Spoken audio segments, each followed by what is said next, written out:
Hey, happy birthday, Dee. Wish you many more happy.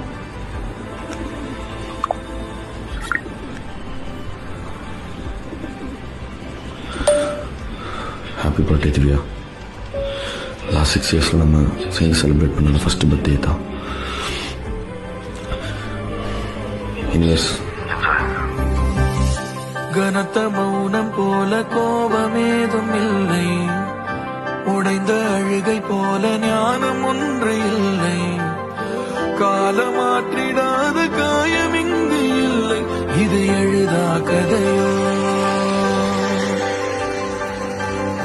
கலைந்து போன கனவு மீண்டும் சேர்வதில்லை, கரையை சேரும் மலைகள் பிரிவில் சோர்வதில்லை, மாறும் நொடியை போல மாயமேதும் இல்லை, இது எழுதா கதை.